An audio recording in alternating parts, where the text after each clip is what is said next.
আসসালামু আলাইকুম, শুভেচ্ছা সহ আমন্ত্রণ জানাচ্ছি দেশের এবং দেশের বাইরে সকল দর্শক শ্রোতাকে চ্যানেল আই সংবাদ আয়োজন নিয়ে বার্তা কক্ষে রয়েছি আহমেদ মেহেদী হাসান। সংবাদের শুরুতেই চলুন জেনে নেওয়া যাক ফ্রেশ প্রিমিয়ামটি সংবাদ শিরোনাম।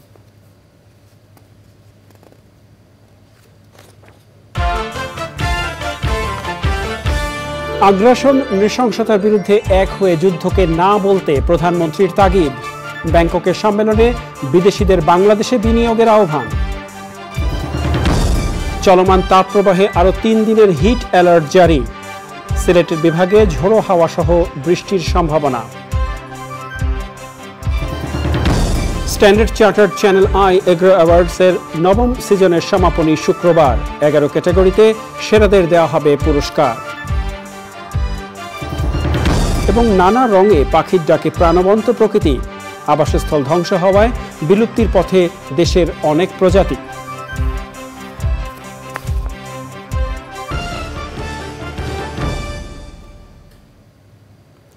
সংবাদ শিরোনামগুলো জানাচ্ছিলাম প্রিয় দর্শক। এখনকার সংবাদ আয়োজন একই সঙ্গে চ্যানেল আইয়ের ইউটিউব চ্যানেলে এবং চ্যানেল আইয়ের ওটিটি প্ল্যাটফর্ম আই স্ক্রিনে লাইভ স্ট্রিম হচ্ছে। যাওয়া যাক বিস্তারিত সংবাদে। সব ধরনের আগ্রাসন ও নৃশংসতার বিরুদ্ধে এক হয়ে যুদ্ধকে না বলার আহ্বান জানিয়েছেন প্রধানমন্ত্রী শেখ হাসিনা। জাতিসংঘের এশীয় ও প্রশান্ত মহাসাগরীয় অঞ্চলের অর্থনৈতিক ও সামাজিক কমিশনের 80তম অধিবেশনে দেওয়া ভাষণে বাংলাদেশের সরকার প্রধান বলেছেন, বাংলাদেশ জাতিসংঘ মহাসচিবের নিউ এজেন্ডা ফর পিসকে সমর্থন করে। ভাষণে বিদেশিদের বাংলাদেশে বিনিয়োগেরও আহ্বান জানান প্রধানমন্ত্রী। নীলাদ্রি শেখরের রিপোর্ট। থাই প্রধানমন্ত্রী শ্রেথা থাভিসিনের আমন্ত্রণে 6 দিনের থাইল্যান্ড সফরের দ্বিতীয় দিন জাতিসংঘ এশীয় ও প্রশান্ত মহাসাগরীয় অঞ্চলের অর্থনৈতিক ও সামাজিক কমিশনের 80তম অধিবেশনে যোগ দেন প্রধানমন্ত্রী শেখ হাসিনা। বিশ্বজুড়ে যে যুদ্ধ পরিস্থিতি, সে প্রসঙ্গ উঠে আসে প্রধানমন্ত্রীর বক্তব্যে। নিজের অভিজ্ঞতায় যুদ্ধ ও শরণার্থী জীবন নিয়ে আবেগঘন বক্তৃতায় প্রধানমন্ত্রী যুদ্ধ বন্ধ করে শান্তির পরিবেশ ফিরিয়ে আনতে সকলকে এগিয়ে আসার আহ্বান জানান। The preconditions for sustainable development is lasting peace and security. We must settle regional disputes and tension through dialogue. Our mutual respect for national sovereignty and territorial integrity must remain paramount. We must speak out against all forms of aggression and atrocities and say no to war. Bangladesh stands behind the UN Secretary General's new agenda for peace. War cannot give any solution, only loss of life. Children, women are the worst sufferer. I call upon the world leaders to stop the war. Myanmar থেকে বাস্তুচ্যুত রোহিঙ্গাদের আশ্রয় দিয়েছে বাংলাদেশ। রোহিঙ্গাদের ফিরিয়ে নেয়ার পাশাপাশি মিয়ানমারে চলমান অস্থিরতা নিরসনে বিশ্বনেতাদের পদক্ষেপ নিতে বলেন Sheikh Hasina. In the backdrop of ongoing armed conflicts in Myanmar, the Rohingya repatriation process is also getting delayed. This is creating serious security risk within and beyond our territories. I take this opportunity to call upon the Asia-Pacific region, especially ASEAN, to play a proactive role in resolving the volatile situation in Myanmar. We must ensure that the Rohingyas can go back home in safety and dignity, and the earliest possible. পরে এশীয় ও প্রশান্ত মহাসাগরীয় অঞ্চলের অর্থনৈতিক ও সামাজিক কমিশনের executive secretary Armida Salsiah আলী জাবানার সঙ্গে সৌজন্য সাক্ষাৎ করেন প্রধানমন্ত্রী শেখ হাসিনা। পরিদর্শন করেন Bangladesh stall. Niladri Shekhar, channel I. আগামী 3 দিন আবারও সারা দেশে তাপপ্রবাহে হিট অ্যালার্ট জারি করেছে আবহাওয়া অধিদপ্তর।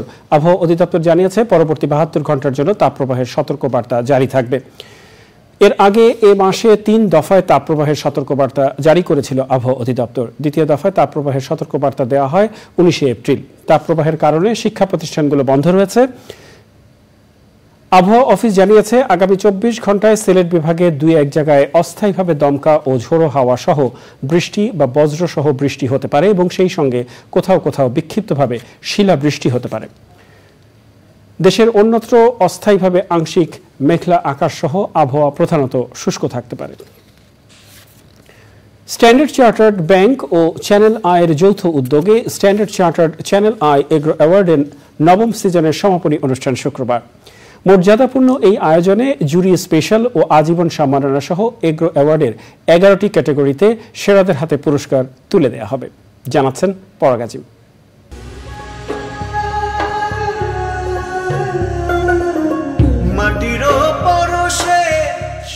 স্বনামধন্য প্রতিষ্ঠান স্ট্যান্ডার্ড চার্টার্ড ব্যাংক ও বাংলা ভাষার প্রথম ডিজিটাল টেলিভিশন চ্যানেল আই এর যৌথ উদ্যোগে এবার নভেম্বরের মতো দেয়া হচ্ছে standard chartered channel I agro award. বাংলাদেশের সামগ্রিক কৃষিখাতের জন্য মর্যাদাপূর্ণ এই আয়োজনের মূল লক্ষ্য কৃষিতে স্বপ্নদর্শী গবেষক, উদ্ভাবক, উদ্যোগীদের খুঁজে বের করা এবং তাদের স্বীকৃতি দেওয়া। রাজধানীর একটি হোটেলে 11টি ক্যাটাগরিতে কৃষক ও কৃষি সংশ্লিষ্ট প্রতিষ্ঠানকে পুরস্কৃত করা হবে।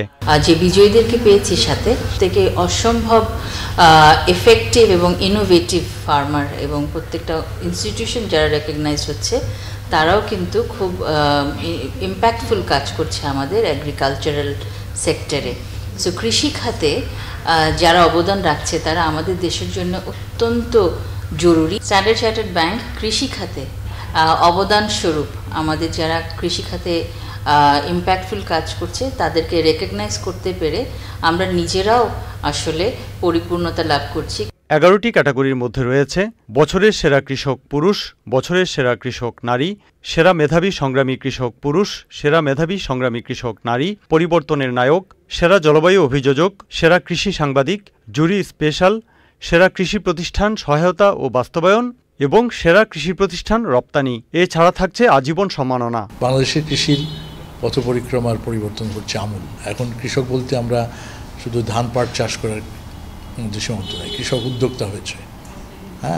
কারণ নূতন প্রজন্মের হাত দিয়ে কৃষির এই উদ্যোগগুলো সৃষ্টি হচ্ছে। মানুষগুলো কৃষিকে আগামীতে পরিচালিত করার জন্য একটা রোল মডেল হিসেবে থাকবে, কারণ বাছাই করা এরা যে ইনোভেশন করেছে, বাছাই করা একটা ইনোভেশন। যিনি লাইফ টাইম অ্যাচিভমেন্ট পাচ্ছেন তার বিগত সময়ের কর্ম পরিকল্পনা কৃষিকে এগিয়ে নেওয়ার জন্য সেই রকমভাবে পাচ্ছেন।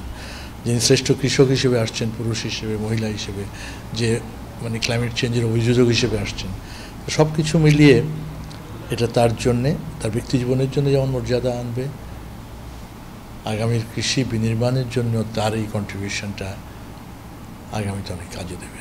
4 শতাধিক আবেদনের ভেতর থেকে বাছাই শেষে জুরি বোর্ড 11 ব্যক্তি ও প্রতিষ্ঠানকে চূড়ান্তভাবে নির্বাচন করেন। অ্যাওয়ার্ড অনুষ্ঠানের প্রধান অতিথি থাকবেন মৎস্য ও প্রাণী সম্পদ মন্ত্রী মোহাম্মদ আব্দুর রহমান এমপি। পরাগ আজিম, চ্যানেল আই, ঢাকা। রং বেরঙের পাখির উপস্থিতি তাদের সুরেলা ডাক প্রকৃতিকে প্রাণবন্ত করে তোলে। এসব পাখির নামকরণেও আছে নান্দনিকতার ছোঁয়া। বাংলাদেশে বেশ কিছু পাখি রয়েছে যেগুলোর নামকরণ করা হয়েছে বাংলার নামে। বাংলার নামে পাখি নিয়ে দেখুন শিহাব খালিদিনের টেস্ট রিপোর্ট। পাখি প্রকৃতির অলংকার। বৈচিত্র্যময় রঙের পাখি যেমন বাংলার প্রকৃতিকে রঙিন করে তুলেছে, তেমনি এসব পাখির সুরেলা ডাকে প্রকৃতিতে এক মোহনীয় আবহ সৃষ্টি করে। দেশ বা অঞ্চলভেদে প্রতিটি পাখির রয়েছে ভিন্ন ভিন্ন নাম। পাখির নামের ক্ষেত্রে এমন বেশ কিছু পাখি রয়েছে যেগুলোর নামকরণ করা হয়েছে বাংলার নামে। এসব পাখির মধ্যে আছে বাংলা বুলবুলি, বাংলা নীলকান্ত, পাতি মাছরাঙা, বাংলা শকুন, বাংলা ঘাস পাখি, বাংলা কুবো, বাংলা টিকি পাঞ্চিল, বাংলা কাঠঠোকরা, বাংলা রাঙাচাগা, বাংলা বাবুই, লালটুপি ছাতারে, বাংলা ডাহর, দাগি নাটাবটের সহ বেশ কিছু পাখি। এসব পাখির বেশিরভাগই আমাদের প্রকৃতিতে সচরাচর দেখা যায়। কিছু প্রজাতি বেশ দুর্লভ। স্বতন্ত্র বৈশিষ্ট্যের উপর ভিত্তি করে এসব পাখির বৈজ্ঞানিক নামকরণে বাংলার নাম যুক্ত করা হয়েছে। অন্যান্য পাখির মতো এই পাখিগুলো বিভিন্নভাবে প্রাকৃতিক ভারসাম্য রক্ষায় ভূমিকা রাখছে। তবে প্রতিবেশ ব্যবস্থায় নিরবিচ্ছিন্ন সেবা দেওয়া সত্ত্বেও বাংলার এই পাখিগুলো বর্তমানে বিপন্ন। উপযুক্ত আবাসস্থল ও খাদ্যের অভাব, দূষণ, জলবায়ু পরিবর্তনের কারণে হুমকির মুখে আছে এসব পাখি। তাই বাংলার নামে এসব পাখির জন্য নিরাপদ আবাসস্থল নিশ্চিত করার পাশাপাশি পাখির জন্য হুমকি হয় এমন কর্মকাণ্ড থেকে আমাদের বিরত থাকা প্রয়োজন। শিহাব খালিদিন, প্রকৃতি ও জীবন ডেস্ক, চ্যানেল আই। প্রিয় দর্শক, বাংলার নামে পাখি নিয়ে বিস্তারিত প্রতিবেদন দেখবেন আজ রাত 10:15 প্রকৃতি ও জীবন অনুষ্ঠানে। এর সাথে সময় হলো কিছুক্ষণের বিরতি নেবার, আর বিরতির পরে আরো জানিয়ে ফিরছি। আমন্ত্রণ আরো একবার চ্যানেল আই সংবাদে। এ পর্যায়ে আমিন জুয়েলার্স আন্তর্জাতিক সংবাদ।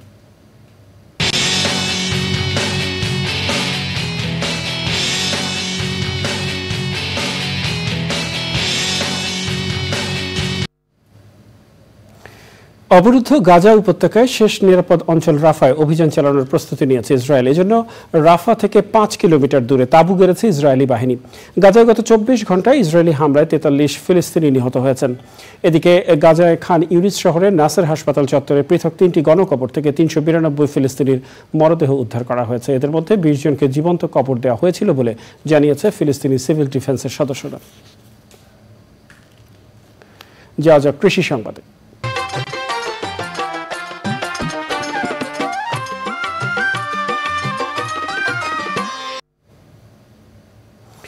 জলবায়ুর ক্ষতিকারক প্রভাব মোকাবেলা করে কুড়িগ্রামের চরাঞ্চলের চিত্র বদলে দিচ্ছেন কৃষক। কৃষি যান্ত্রিকীকরণ ও উন্নত বীজ সহ আধুনিক পদ্ধতিতে চাষাবাদ করে একদিকে যেমন সচ্ছল হচ্ছেন কৃষক, আরেকদিকে চরাঞ্চলের বালুময় জমি ভরে উঠছে সবুজ ফসলে। দেখবেন প্রকৃতি সংবাদ।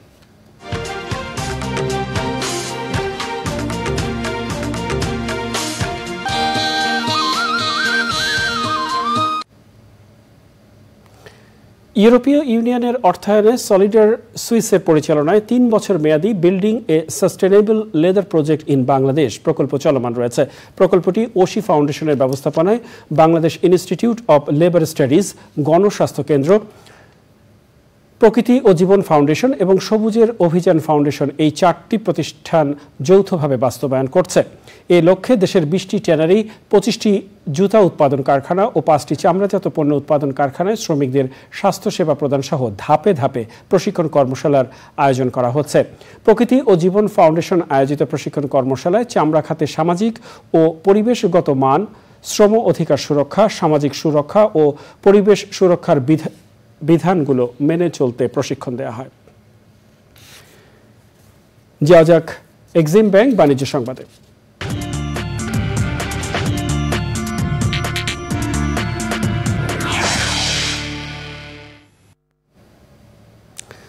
ওয়ালটনের এসি কিনে 10 লাখ টাকা পেলেন গাজীপুরের স্যানিটারি ব্যবসায়ী মোহাম্মদ আলী। বৃহস্পতিবার গাজীপুরের শ্রীপুরে ওয়ালটন প্লাজার সামনে আয়োজিত অনুষ্ঠানে মোহাম্মদ আলীর হাতে 10 লাখ টাকার চেক তুলে দেন চিত্রনায়ক আমিন খান এবং অভিনেতা মনোয়ার হোসেন দীপজল। ওয়ালটনের দেশব্যাপী চলমান ডিজিটাল ক্যাম্পেইন সিজন 20-এর আওতায় এসি কিনে নগদ পুরস্কার পান তিনি। পুরস্কার পেয়ে উৎফুল্ল আলী ও তার পরিবার। এই নিয়ে ওয়ালটন ডিজিটালের ক্যাম্পেইনের মাধ্যমে সারা দেশে মিলেনিয়ার হয়েছেন এখন পর্যন্ত 34 জন গ্রাহক। প্রিয় দর্শক, সময় হলো আবারও কিছুক্ষণের বিরতি নেওয়ার। আর বিরতির পরে আবারও ফিরে এলাম চ্যানেল আই সংবাদে। জলবায়ু পরিবর্তনের অভিঘাত মোকাবেলায় পরিবেশ বান্ধব প্রযুক্তি ও অর্থায়নে গুরুত্ব আরোপ করেছেন আন্তর্জাতিক বিশেষজ্ঞরা। রাজধানীতে জাতিসংঘের ন্যাশনাল অ্যাডাপ্টেশন প্ল্যান ন্যাপ এক্সপোর সমাপনী দিনে এ বিষয়ে গুরুত্ব আরোপ করেন আন্তর্জাতিক প্রতিনিধিরা। অভিযোজন নিশ্চিতে আঞ্চলিক সহায়তা জোরদারের পাশাপাশি নারী ও তরুণ প্রজন্মের কার্যকর সম্পৃক্ততার বিকল্প নেই বলে মত দেন তারা। আলিমাল রাজির রিপোর্ট। ভবিষ্যৎ প্রজন্মের জন্য বাসযোগ্য ধরিত্রী বিনির্মাণের প্রশ্নে সারা বিশ্ব যখন হিমশিম খাচ্ছে, তখন সংকট থেকে উত্তরণে সমন্বিত উদ্যোগের বাস্তবতায় রাজধানীর বঙ্গবন্ধু আন্তর্জাতিক সম্মেলন কেন্দ্রে ন্যাপ এক্সপো 2024-এর আয়োজন। 4 দিনের আয়োজনে তুলে ধরা হয় অভিযোজন নিশ্চিতে বিভিন্ন দেশের পরিকল্পনা ও উদ্যোগ। হুমকিতে থাকা সভ্যতা রক্ষায় বিনিময় করা হয় গুরুত্বপূর্ণ অভিজ্ঞতা।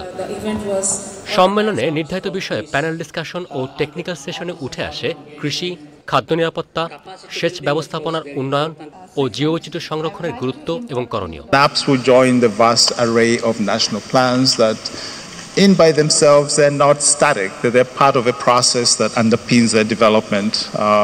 So the moment you submit your plan, work does not stop. There is work that continues to go behind it. So next time you update your plans, you're ready to integrate new challenges that have emerged. A unique opportunity to assess the progress that we have made and to discuss the bottlenecks to implement our NAPs as well as way forward. We share our solidarity with all the vulnerable countries when it comes to formulation and implementation of the NAPs. এবারের সম্মেলনে অভিযোজন সক্ষমতা বিবেচনায় জনস্বাস্থ্য ও মানসিক স্বাস্থ্যের বিষয়ে গুরুত্বারোপ করেছে বাংলাদেশ। ন্যাশনাল অ্যাডাপ্টেশন প্ল্যান বাস্তবায়ন হলে শুধু বাংলাদেশ নয়, বরং সরাসরি উপকৃত হবে জলবায়ু পরিবর্তনে ক্ষতিগ্রস্ত অন্যান্য দেশগুলো। আলিমাল রাজি, চ্যানেল আই, ঢাকা। চট্টগ্রামের ঐতিহ্যবাহী জব্বরের বলি খেলার ১১৫তম আসরে চ্যাম্পিয়ন হয়েছে কুমিল্লার হোমনার বাঘা শরীফ। শরীফ একই জেলার কুমিল্লার মোহাম্মদ রাশেদ বলিকে হারিয়ে চ্যাম্পিয়ন হন। বৃহস্পতিবার বিকেল ৫টা ২৯ দুই বলির চূড়ান্ত কুস্তি শুরু হয়। ১২ মিনিট কুস্তি শেষে শরীফ বলিকে বিজয়ী ঘোষণা করেন রেফারি। এবছর খেলায় সারা দেশ থেকে শতাধিক বলি অংশ নেন। খেলার উদ্বোধন করেন সাবেক মেয়র ও চট্টগ্রাম জেলা ক্রীড়া সংস্থার সাধারণ সম্পাদক আজম নাসির উদ্দিন। প্রধান অতিথি ছিলেন রেলপথ মন্ত্রণালয় সম্পর্কিত সংসদীয় স্থায়ী কমিটির সভাপতি ABM ফজলে করিম চৌধুরী। খেলা শেষে বিজয়ী বলিদের হাতে পুরস্কার এবং ক্রেস্ট তুলে দেন অতিথিরা। ১৯০৯ সালে বক্সিরহাটের ধনী বণিক আব্দুল জব্বার সওদাগর এই কুস্তি প্রতিযোগিতার সূচনা করেন। এরপর থেকেই প্রতি বছরই জব্বরের বলি খেলা অনুষ্ঠিত হয়।